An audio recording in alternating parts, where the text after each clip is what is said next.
Hello, I am Brother Kelly Hughes, Chaplain of the Arts. We are broadcasting from the Valiant Theatre here in the heart of Winnipeg's Greasy Tenderloin District.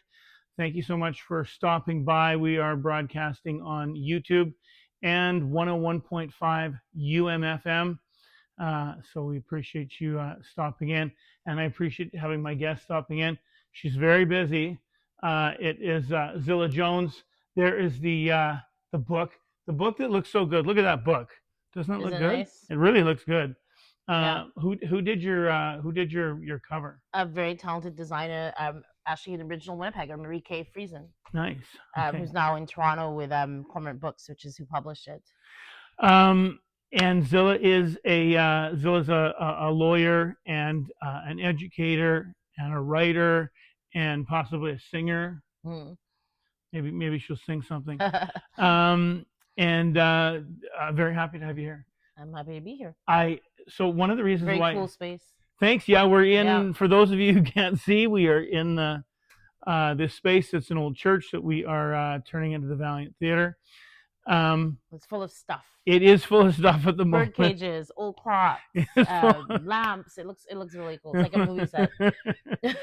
But unfortunately, you only get to see the two of us. Yeah. So that's what you get. No tour. Although I did have ghost hunters in here.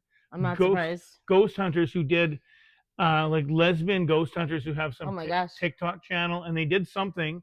I don't know what they did. They were here till 5 a.m, so they did something, and it's not up yet. I'm not surprised there's spirits in here. Yeah, It just looks like there would be the old chandelier, like the old paintings, the stained glass windows. Yeah, I'm not sure if they found anything. I don't know. I didn't get a report back.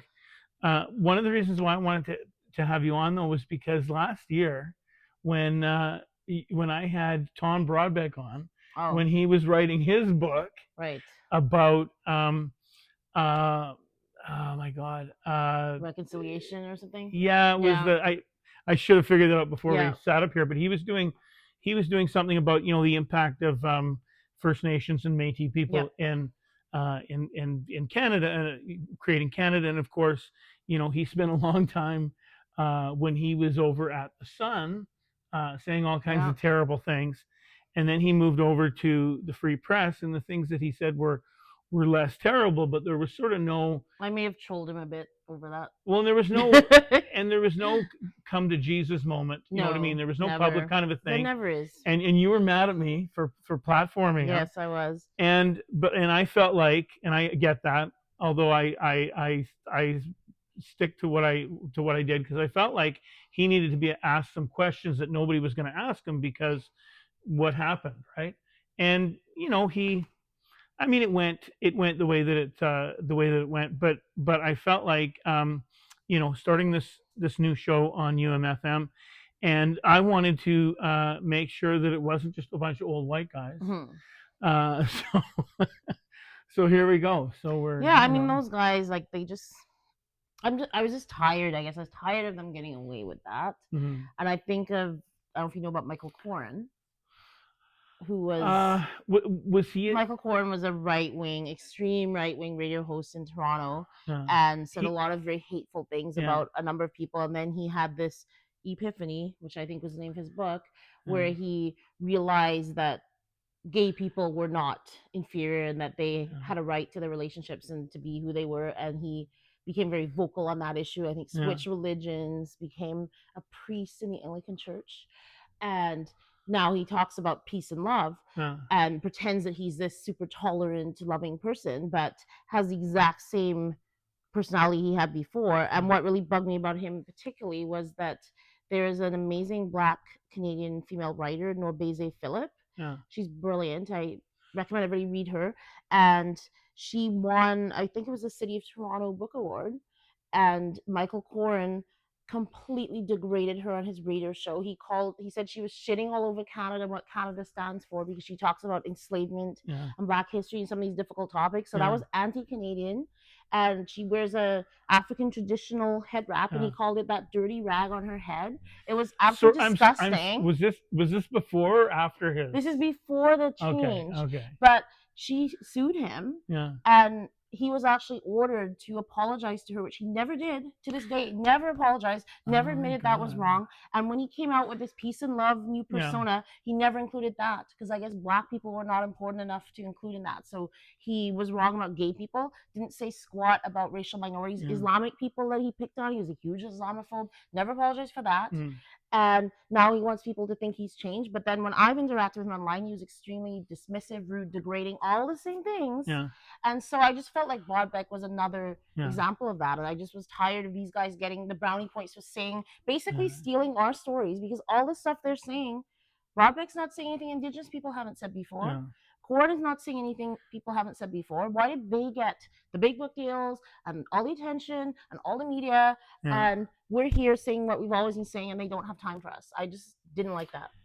Yeah, and I guess I feel like and I probably shouldn't be saying this on radio, but I guess I just did. It's good. So, this is good. This is good because I appreciate that people like me have been sucking air out of the room for a long time. So that's and when I see people, not so much you, but them. No, I mean people. When I see people like me, I mean white, middle-aged white guys. Okay. Right. I just mean we've been we've had a lot more opportunities. We've been historically we've been platformed, and we've been in this whole thing in the whole thing in the States with this sort of attack on DEI. Right. That's a whole other thing we can talk about. Like there's a so ICE, which is now they've doubled their budget or whatever. Yes. And so they're hiring all these people. People that were January 6th rioters are working for ICE. Who? Like some of the January 6th insurrectionists are working for ICE now. Well, and if you look at the ICE website, and they've got a section on recruitment, there's 7 different pictures of ICE agents as they're talking about, hey, we're looking for a few good men. I mean, it's 7 white men, and so they're sort of who else would do that? Well, and it's sort of this whole idea that we're black people or whoever you're being hired because you need to fill a quota, and they're doing the exact same thing. Well, and then they get somebody like not to talk for an hour about U.S. politics, but somebody like Pete Hegseth, right, who is like never been went on WhatsApp and told everybody who was going to invade. Well, and I mean he's if you want to incompetent. If you want to talk about a DEI hire right there, exactly. Right? I mean, they're all DEI hires in Trump's government because you have to not be a person of color. And what DEI did was it actually allowed really qualified people who would have otherwise not gotten a chance to get a chance. It wasn't about promoting less effective people. It was about all the overqualified people that aren't getting opportunities. So now that they're not in the picture, you're getting underqualified people. Yeah. So like these guys, like Michael Korn and maybe our pal Tom Broadbeck. I'm not going to put Tom quite in Michael's category. I think he does have some more insight. I do recall, I think he reached out to me. But I think it's just more that they're getting to say things that aren't really their stories to tell. And why are they getting the attention for saying things that aren't new? Yeah. Like I see Korn talking about, oh, did you guys know there was slavery? I'm like, of course we knew that. Like, you don't have any insights on this that I don't have. Like, it's such basic, like grade school level. And the fact that he's saying it, oh my gosh, you're so enlightened. And I'm like, I knew this stuff when I was 5 years old and said this, and people told me to shut up, right? Yeah. So, it's more just like who gets the platform. Yeah, and even these these guys who are maybe less terrible than they used to be. There's such a cluelessness. That's what it is. There's such a cluelessness about like they don't understand why it's maybe they should shut up for a while, and it's important if people hear you, and it's not like I mean, I think their logic is probably, if I play the devil's advocate for a second, that people will believe it more coming from them than they will from someone that doesn't look like them. So they're trying to maybe reach their base that we don't have access to in the same way. So I do understand that to an extent. Yeah. But I do think that as a white cis dude, that there are people who will listen to me and they're not going to maybe listen to you. Right. I mean, I agree with that. Right. But I think that we need to, as like I say, a white cis dude, we need to go pretty hard. Whether it's Mm-hmm. whether it's these issues that have affected people of color, or whether it's things that have affected women and non-binary and genderqueer folks and whatever. Like, we need to be educating the other white cis dudes, because like, even like with this with the Me Too stuff, and even the Yep. post Me Too stuff, Yep. like, whenever these things come up, like, and you hear, oh, so and so has done this, or he's been Mm-hmm. charged with this or whatever. You look at who's talking about it, and with the guys, it's fucking crickets, right? I mean, and I have some different theories for that. One is, I think that men are afraid of maybe the things that they've done getting Could brought to be. light, Could because be. I think that a lot of men have done things, you know, They're like in on the their line or just lives over that the are not line. great. Yeah. Yeah. So Yeah. I mean, I think that that's part of it, but I think that you kind of have to be willing to, um, when we bring these things to light, we have to be willing to let ourselves, uh, and the things that we've done kind of, come into the light too, because we have so many systemic problems. And this is the thing, is that uh, Michael Corrin thinks, oh, well, I'm going to start to talk like this, like, now, and it's fine. And Everything you did is erased. yeah, Now. and also they don't understand, like, so I used to be like, a bonkers evangelical Christian. Mm-hmm. I grew up in that kind of Mm-hmm. thing.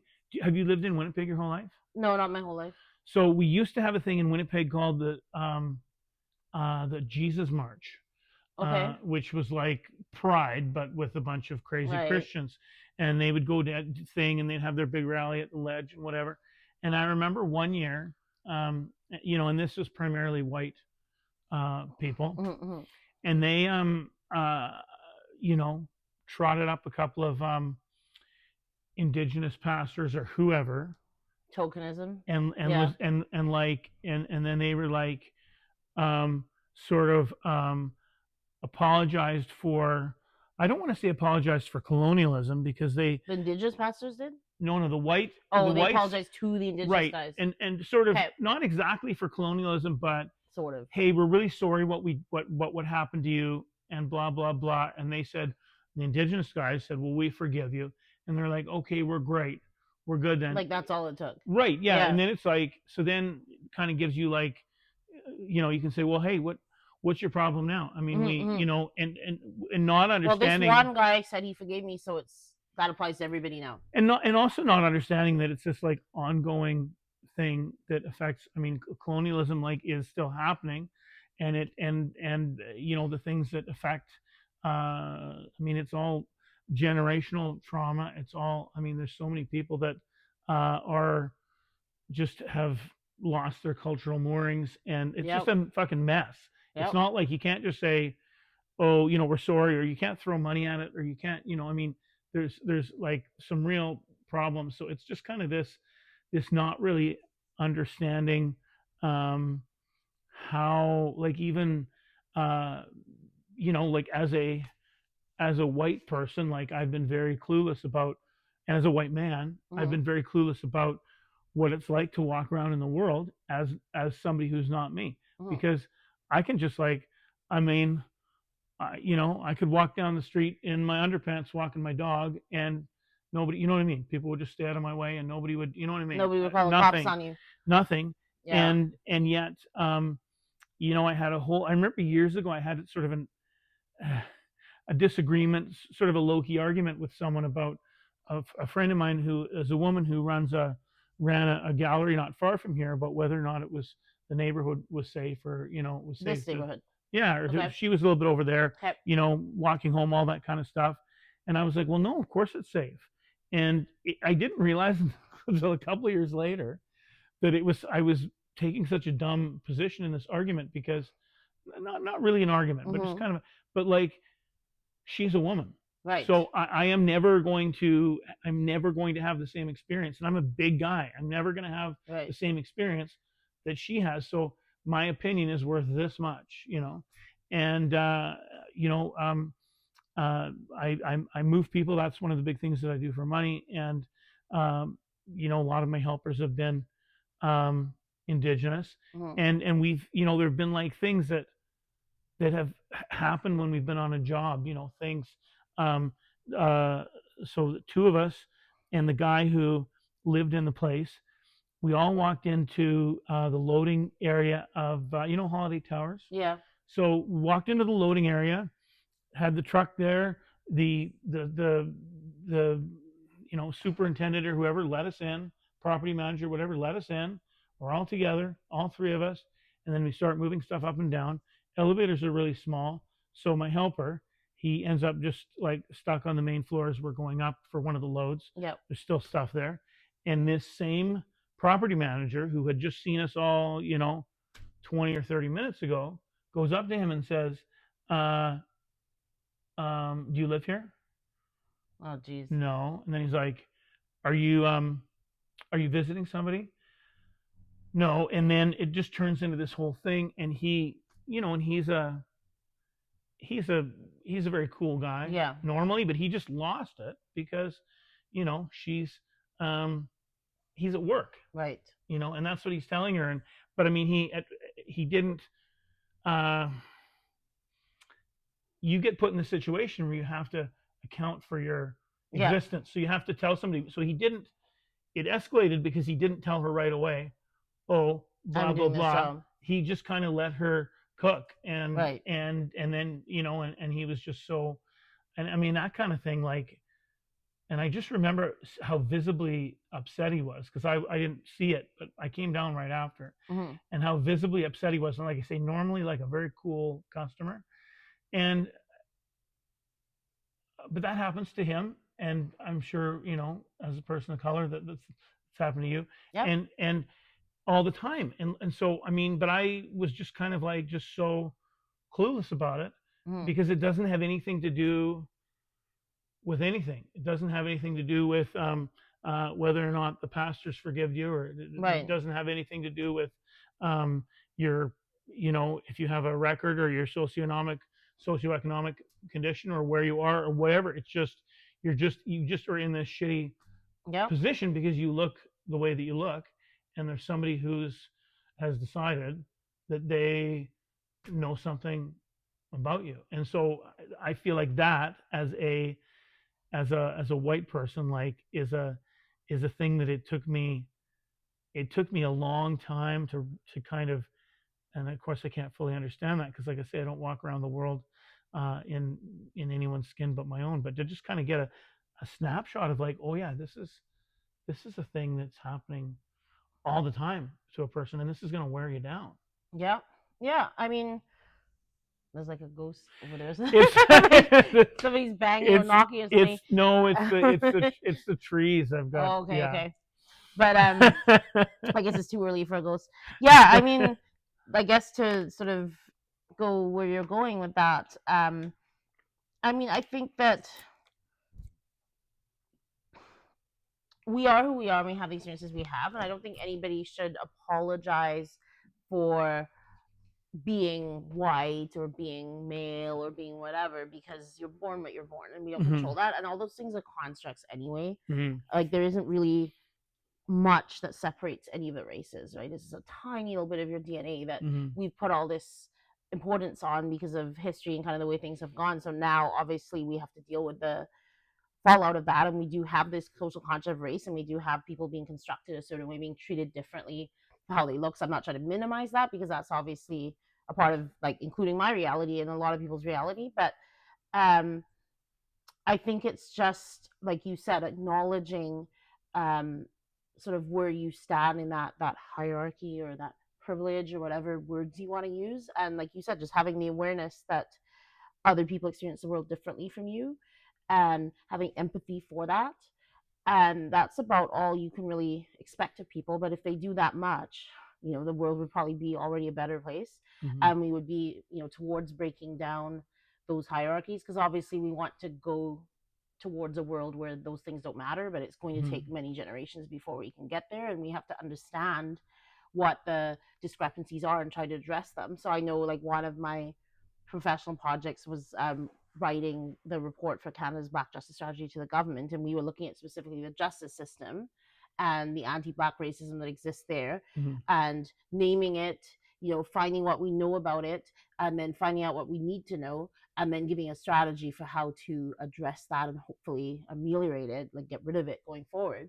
But understanding it's a gradual process. And I think a lot of people sort of misunderstand the impact of colonialism and racism and enslavement and all of those things, residential schools for Indigenous people, and the many many things that they've suffered, and they think exactly as you said, because now it's 2025 and like so and so said it's okay, and this person said they forgive us, and this person's doing well, that it doesn't matter anymore, and just get over it already, move on.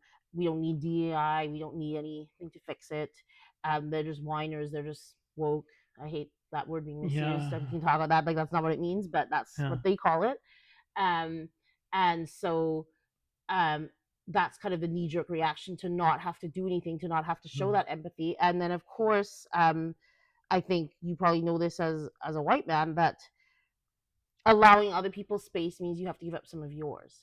And I think that's the part people find hard. Like Michael Corn doesn't want to give up space, right? Like he had a lot of space as a right wing commentator. Now he's taking up a lot of space as a left wing commentator. But he has to have space. And I thought it was really interesting when I was reading one of his interviews where he was saying that he was essentially asking people to feel sorry for him because he lost money, because he made more money on the right, because those guys make a lot of money. And when he switched sides, he lost publication deals and he lost audiences, and like look how good a person I am, because I sacrificed some of my money in space, but I still have a lot. He still put out several books, writes for newspapers, does a lot of stuff, but because it's not as much as he had before, this is a loss, right? And I'm like, who says you're entitled to any space, right? Who says Broadbeck should have any? And it's kind of that entitlement to have it. I'm not saying they should or they shouldn't, but I'm not entitled to space. If I want it, I have to fight for it. I have to earn it. I have to do something that's really, really, really, really, really good. And even then, people are going to criticize and say that I'm just a woke person that got DEI. So it's very uneven in terms of who we even allow to speak. And there's so many voices. I mean, I always feel guilty when I speak, because I'm like, there's so many people from my community that are brilliant that didn't have the opportunity to finish school or do a lot of the things I've done, so nobody would want to talk to them. And I think we always need to think about who's outside and who's excluded instead of wanting to include ourselves. Well, that's gross, the stuff that I didn't know that he said all that stuff. Who? That's Michael Corn. About like losing money? Yeah. Just about how, I mean, because I think, like you say, it's going to take a long time. So obviously there's always going to be a place for somebody like me, and there's always going to be, like, if I'm trying to platform other people that aren't like me, or if I'm trying to lift other people up or whatever, like it actually really isn't gonna it doesn't mean there's I'm on the dust heap, right? I can still, there's still stuff for me to do, but it's sort of, but I get that, this idea that like it's a zero sum game. It's like exactly, like people are scared that if you have a Black army general, that's somehow offensive, right? Because that's one less white army general that's a general. So this is taking away from the 100% white army general. So then people get scared, or whatever it is, or judge, or anything like that. So you see that a lot. I mean, one of the things that I saw that just really, to me, encapsulated the Trump government was the issue with the Library of Congress and how they removed Carla Hayden, who was the first Black Librarian of Congress, who was appointed by Obama, and from all reports has done an excellent job and is doing what she's supposed to do at the Library of Congress. But the Trump government has politicized the Library of Congress illegitimately, and they decided that she was a DEI hire, although she's extremely well qualified. And there probably should have been a Black librarian a long time before her, but she was the first one. So they said that she's DEI, and they removed her and put somebody else that they want in her position. So it's just blatant at this point that they just do not want any people of color to have any kind of authority. They even erased veterans records of Black veterans. So they don't want people to even know the contributions that we have made. So it's not just about trying to make an equal playing field for other people. It's about erasing and erasure. And I think that's what we're seeing now, is that people are using this, I guess, backlash against DEI or whatever you want to call it to actually erase people completely. And I was worried that, yes, that's the US, but you see it creeping into Canada, right? Like you see it in people's discourse online, you see it in the comments people make. So I'm just always nervous about that. Are you ever on TikTok? A little bit. TikTok is an absolute cesspool. My kids are there a lot, so I kind of check it out It's from time to so time. awful, and I often, I'll post my stuff, like when I'm doing interviews and whatever. I'll post them there, mostly because it's a very easy way to add hard-coded subtitles. Yes. So I'll do that, but like every time I open it, and it just, all the For You stuff that it shows, like it's like, oh, here's a gross AI video about how Punjabis are ruining Tim Hortons and Canada. I think I've seen that one. And I'm just like, what the? So then I'm like, no, I don't want to, oh, well, here's, no. And I'm like, I report it. Okay, well, how about this one? Here's one about how Punjabis. Do you find when you report this stuff, they don't do anything? Because I know anything I've reported online it says, has never gotten taken down. They say, no, that's fine. It's our community guidelines. And then I had one. So they do take it down. No. They say no. It doesn't. It's fine. Yeah, that's I. But then I've had one of my videos where I'm talking to, and it's like, 15 minutes of video or whatever. Yeah. Where I'm talking to some people doing fringe shows, and it took the sound away. It took the audio away because it was like a song that you didn't have. No, we were no music. We're just sitting here talking like this. Oh, okay. And it says, oh no, this is against our community guidelines. So, I mean, I fought it and they put it back. But like, what were they saying specifically?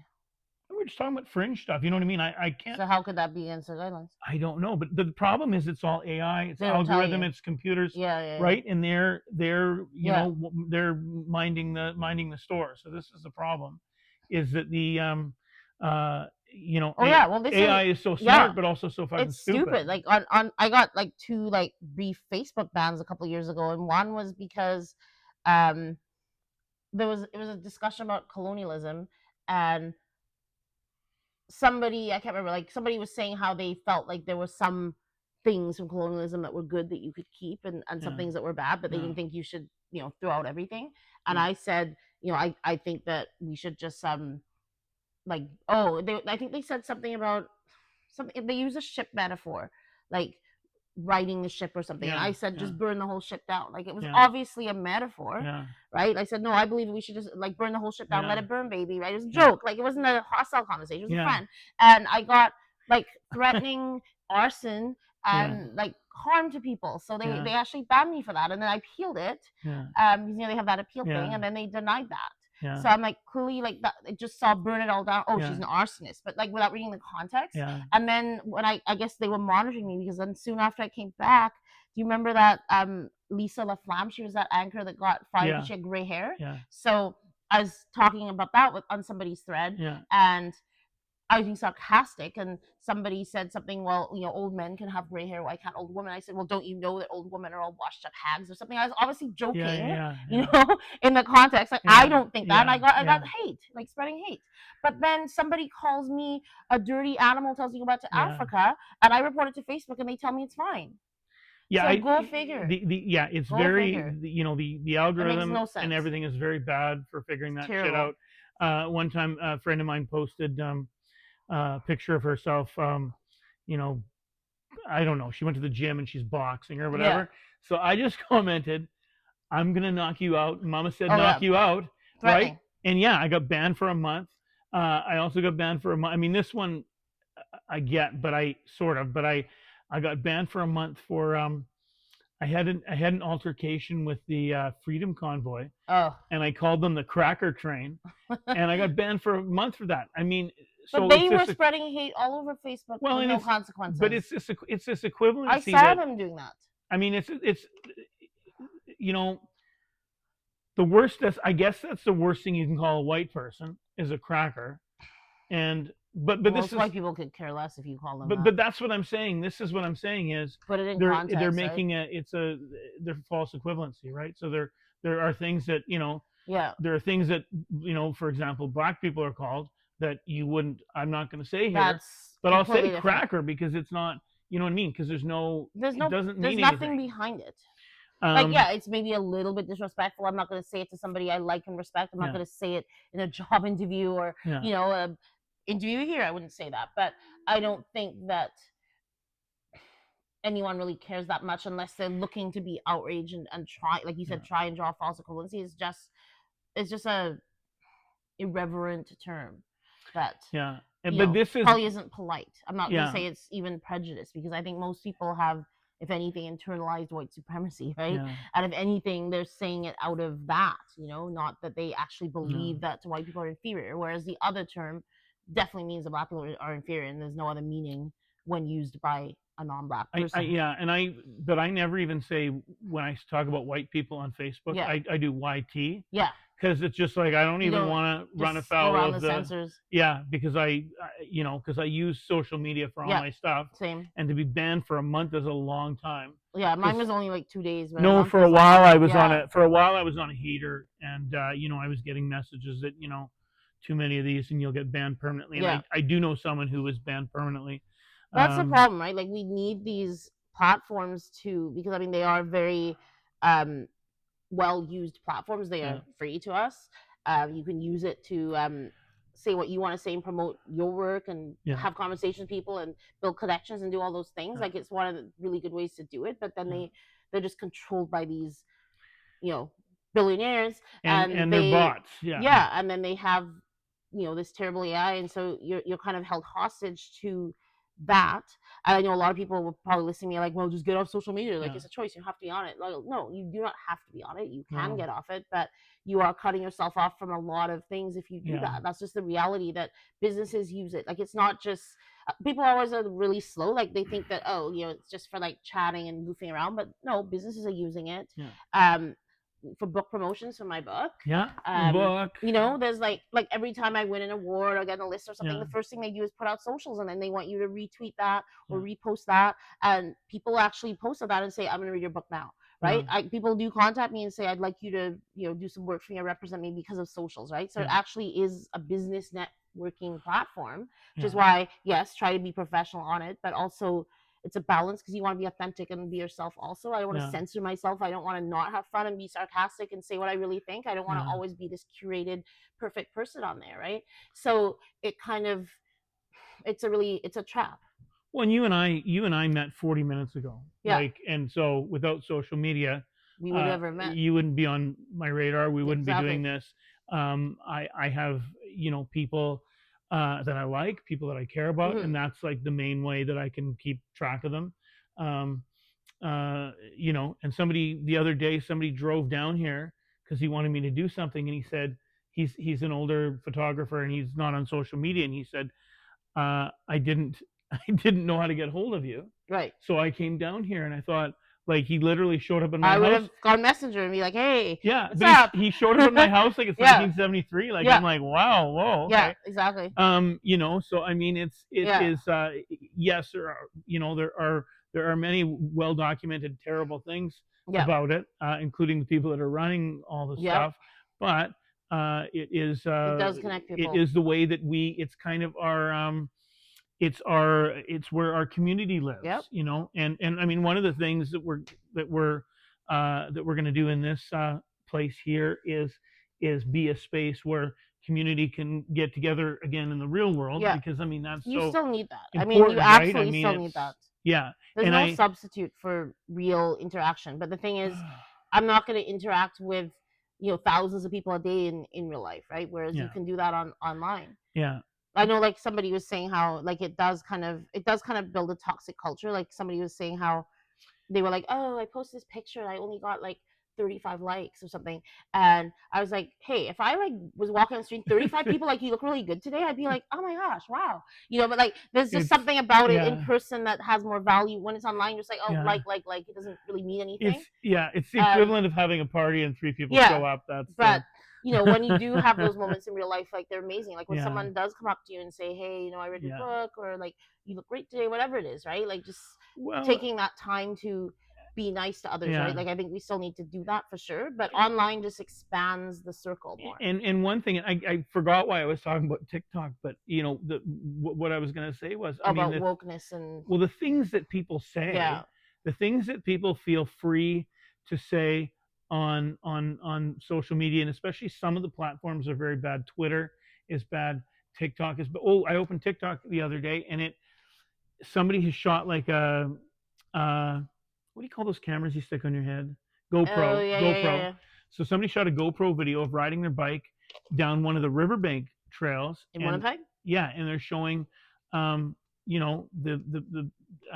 people that are living the encampments. Yeah, and they're like, making fun of it. Yeah, like free, free camping in the city of Winnipeg, and then all these people in the comments are just the most vile. But they're violating those people's privacy first of all by putting them on TikTok. First of all, but then just the things that people said were just so awful. Yeah, you don't need me to. Yeah, I mean, awful and gross, and I'm just like, and that was a couple of days ago, and I keep thinking about it, and I'm like, what's wrong with those people?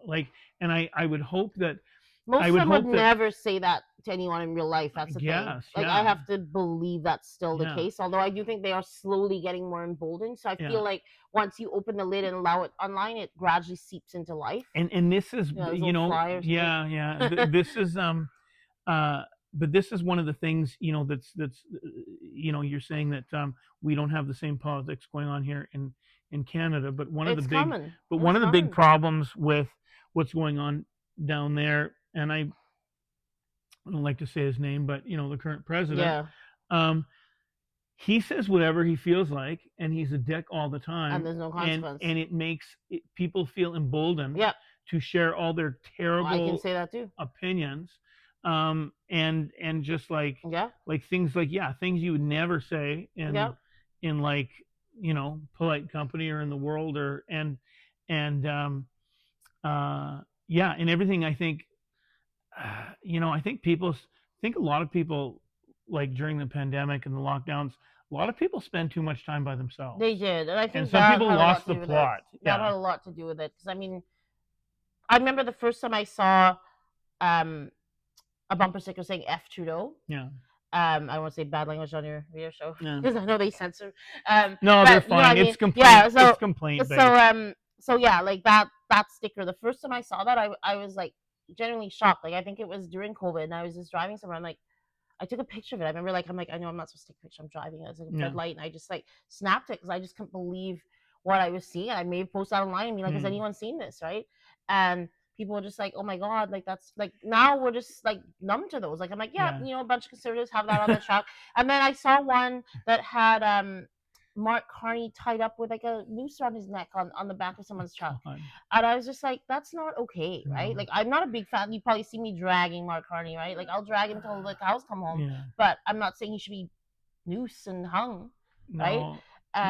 You're too young to remember probably, but people hated Trudeau's dad so much, and there was a lot of that, and there was a lot of that kind of I'm sure irrational, that all those bumper personal sticker hatred, right? I'm just this is not really helping our politics. What is this doing, right?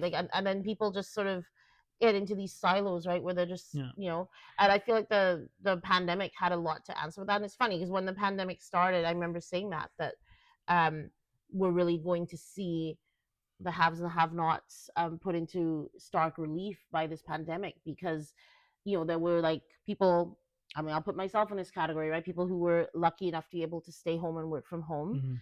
I was able to still make a living over Zoom and over phone court and all those things. I didn't lose my job. I maybe lost some income, but it was manageable. It was very hard. I mean, it was very, very hard. I don't want to minimize how mentally draining. I still feel somewhat drained from it.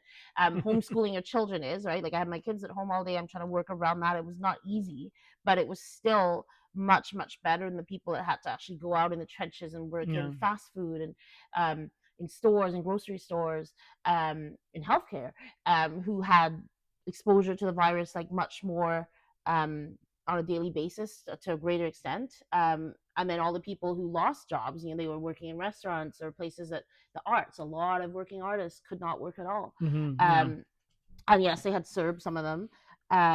but just that distinction, I think, between, and then and then there were people above me, like the politicians and the CEOs, like who probably were even less affected because they could outsource stuff, so they could pay people. Like I saw that there were actually places in Winnipeg that were doing tutoring to teach your kids, and you could pay somebody to come and do that and outsource a lot of the stuff that was making it difficult for you. So that was like probably the third tier, right?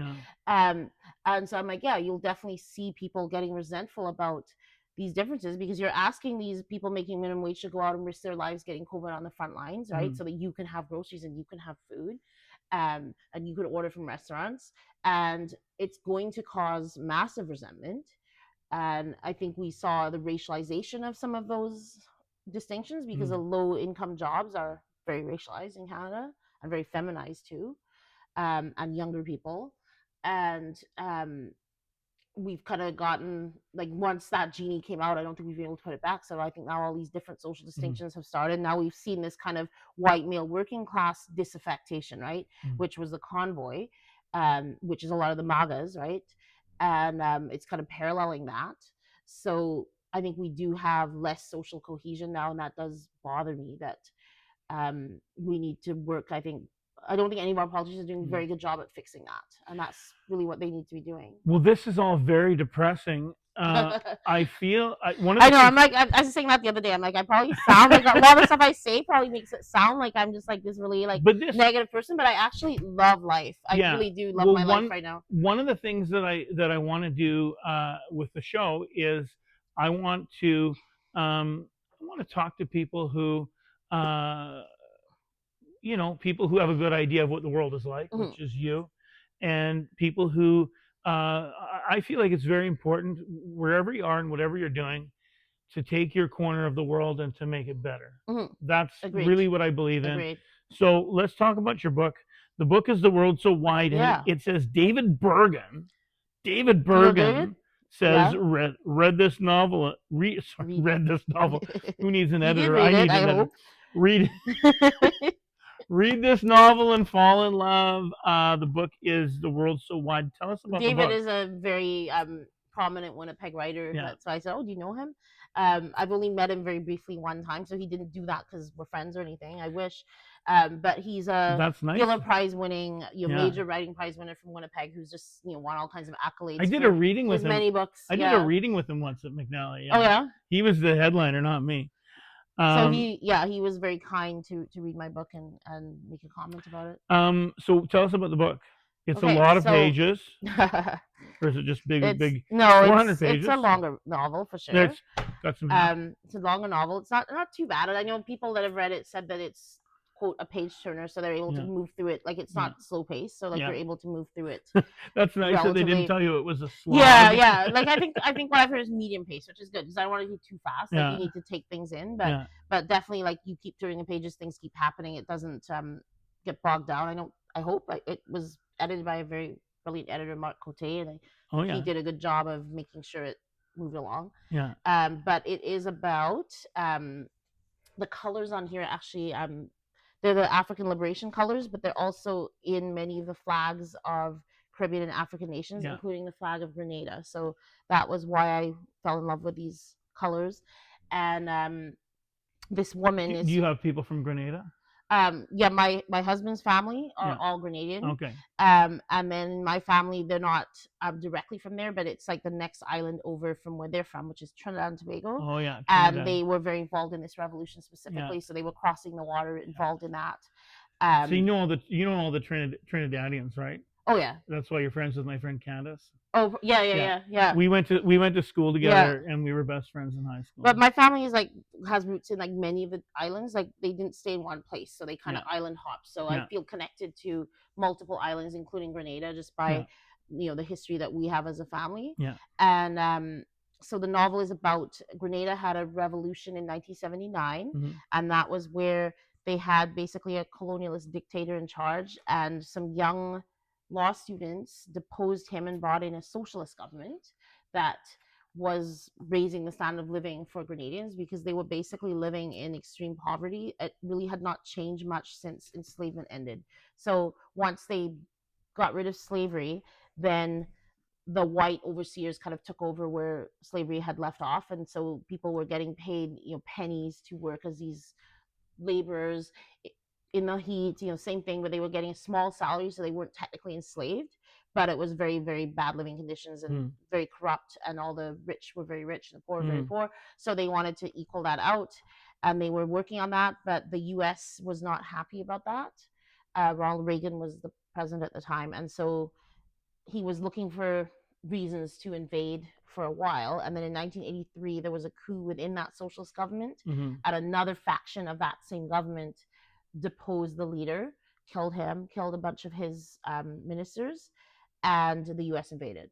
So that's kind of the central event. So it's a historic novel, and especially for younger people. I mean, I barely was alive for this stuff. And a lot of people would not have been, because it's like over 40 years now, right? So I mean, I remember when they. it goes I back to remember that. when they Yeah. invaded Grenada. Like I would have been 13 or something. Yeah, so I but remember that. people that are 30, like Yeah. you weren't alive for that. Yeah. And so it's a historic view of that. So you could just make everything up because they have no idea. Nope, I had to do a ton of research. And I put some of my sources at the back. I mean, it's fiction, so I deliberately, I think I said inside that it's not supposed to be a actual historic. This book is a work of historical fiction written to place a spotlight on events that are not discussed sufficiently today. In service of the story, I've taken liberties with some of the historical facts. The historical sources that I consulted are listed in acknowledgments at the back of the book. The characters in the book are creations of my own imagination. Any resemblance to actual persons living or dead is coincidental. So it's using that as a jumping off point to write fiction. Not, if you want to know about the Grenadian Revolution factually, don't only read my book. Go read some of the ones I wrote at the back. Are there many books about that time and place? Factual, yes. Fiction, no. And that was why I wanted to write this fiction. So, I think if you read the acknowledgments in the back of my book, it cites some of my sources. So what I found was really interesting was a lot of the people who survived that revolution wrote their own accounts of it, and a lot of times it was self-published. Like, I guess it wasn't something that publishers were interested in, but if you go on Amazon, you could find all their books, and or wherever. But unfortunately, Amazon was kind of the place where most of them were.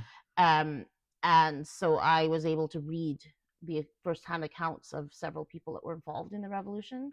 And there's also it kind of comes and goes. Sometimes it's online, sometimes it's offline, but there's a great website, the Grenada Revolution Online, and it has a lot of documents and first-hand accounts and stuff like that. So I trolled through that.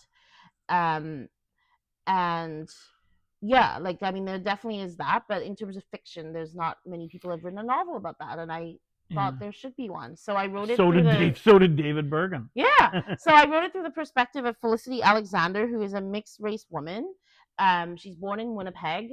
She's born right after World War II, like 1947. And her mom is from Grenada, and her dad is a white Ukrainian man who's not in her life. And she becomes a singer. So it has a lot of music in it. If people like opera and singing and music, that's what she does for a living. But she becomes connected with these revolutionaries. She falls in love with one of them, and therefore gets dragged into all these events in Grenada. So it's kind of bringing together different pieces. So there's a interracial identity, search for identity, being in the diaspora kind of story. Because I really wanted to write about this revolution from the perspective of someone living outside of Grenada in the diaspora, mixed race. That's my background. I didn't think that again, speaking of taking space, I don't think it's my place to write the Grenadian story as a Grenadian in Grenada, because I've experienced all these events outside. And so I wanted my character to do that as well. So there's a little bit of you in there. There's quite a lot of me, but I'm not gonna say which. And when you read the book, you'll understand. It's fiction. There's this character does some pretty racy and outrageous ththings. I'm not saying I did that. But definitely you cannot confirm or deny. I cannot confirm or deny. But in terms of her identity, there's definitely pieces of me in that. Because you asked about my family connection to Grenada, so to the revolution. So my mom was actually an anti-racist, anti-apartheid activist in London, England, which is where a lot of this book takes place. Her and my aunt, like when people say London, England, so we don't just think in it's case London, Ontario. So her and my aunt were there, and they were part of the anti-apartheid movement in like the 60s and 70s. So apartheid being the South African regime that was racist, that had Nelson Mandela in jail, and I'm sure most people know that, but just in case. And so they would go to the South African embassy in London and protest that, and did a lot of activism, and even got arrested and stuff. So that's in the book. And while they were involved in that, they met Maurice Bishop, who was the Canadian Prime Minister that made the coup in 1979. He was a good friend of my mom and my aunt. Was at their house all the time. Started dating my cousin, and they were in a relationship for a long time. So I heard all the stories about him, like all the time growing up. So this, I mean, do you think that this book has been percolating inside you for a long time? It has, definitely. Like, I mean, I feel like when I started writing, it was just like, yes, now I want to say this, and now I want to say this. So when did you start writing it? I don't even remember when I started writing it, but I know it was before 2014, because I know that I went to a wedding on New Year's Eve of 2013, and I remember, like, my friend and me were talking, and she said we had very young children at the time, both of us, and she said, in 2014 we have to make time for ourselves, and we have to make a New Year's resolution that we're going to make time for ourselves to do something just for us, and then we're going to report back in a year what we did. And she was like, I'm gonna like go running and like do my nails. And I'm like, I'm gonna write my novel, right? Like, that was my me time. Like, I wasn't thinking of nails or salon or working out or any of that stuff, right? It was write this novel. So that's what I did. But I know that it wasn't new then. Like, I had been sort of struggling with it. So it was prior to 2013. I didn't finish it till COVID. So when we were kind of locked in, that was sort of my chance to get it done. So now, a dozen years later, her nails aren't done, and you've got a book. My nails are done, and I have a book. So that was sort of, so I know it started probably before that. So like probably it's been about 15 years or something like that. When did you decide you wanted to be a lawyer? That's also a good question. I mean, I think it was something... Finally, a good question. We've been sitting here for 50 minutes. It was something that I kind of bounced around as a kid, but then I didn't do it right away, because I actually studied music first, which is where a lot of the music in the book comes from. And the opera that's another part of me that got in there, I guess. And then I actually didn't really... Sorry, that's what you're saying is opera? Yeah, that was my undergrad. Okay. So then after I had my first child, that was when I was like, okay, I need some money. Like, I can't be broke anymore. I need to figure out what to do with my life. So that was when I decided that I was going to go to law school, and did it. But I think it was always something that I liked. Like, I was a champion debater in school, and I traveled around the world for debating. And so it was kind of inevitable, I guess. I liked writing. Writing is really important for law, reading and writing, and strong skills in that. So it was sort of a natural fit. Do you feel like you're making a difference as a lawyer? Or are you worn down? Both. I mean, I think what's really cool about law is that you get to it's one of those degrees that people think gives you authority. Like, you actually don't really know a lot, but people think you know everything. Like, I mean, I shouldn't say you don't know a lot, but I mean, you're not really specialized in one particular thing. It really depends on your interests. So there isn't really any particular thing you can say a law degree stands for, but that's sort of the beauty of it too, because it can kind of take you in different directions. So one of the directions it took me in was, as I think I mentioned, was writing Canada's Black Justice Strategy for the federal government. That's been amazing. I'm still working on that implementation of it. I met some amazing people. I've gotten to work very closely with the Minister of Justice. I really felt like that report. I've heard from many Black communities across Canada saying how useful it's been to them, how it was so great for them to see these things put into writing, these truths that they knew already, that already were out there. But really all we did was compile everything that was out there, talk to people about what they already had been saying, and put it into a report. But it did get some attention onto the issues in the criminal justice system for Black people, which I think is really important. So I definitely hope that makes a difference. And that was something I got to do because of my law degree. Kind of the day-to-day law practice, I do criminal law.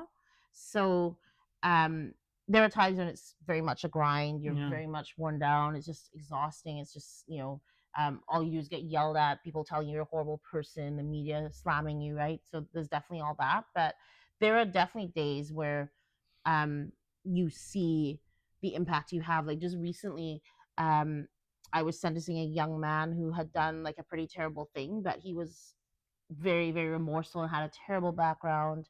And it was just a very sad, very young, just a huge mistake that he made that hurt a lot of people. But he understood that and had insight and wanted to take responsibility for it very early on. Mm-hmm. And so we went to court so he could enter his guilty pleas. And when I was leaving, an older white man came up to me and thanked me for doing my job because he's related or knew the people that had been hurt by my client, Mm. and they were very worried about having to come to court and face him and testify, and they were just really anxious about that. And the fact that my guy had entered pleas so early took a weight off their mind. So he just wanted to thank me for doing the job. And I thought that was really sweet, because that doesn't happen very often, that people do that, right? But I mean, I'm here to maybe facilitate this reconciliation, this healing between these people. And he spoke to the family and said, I know you probably won't forgive me, but I just want to let you know I really am sorry. And I thought that was beautiful. Like, we were all bawling in court, right?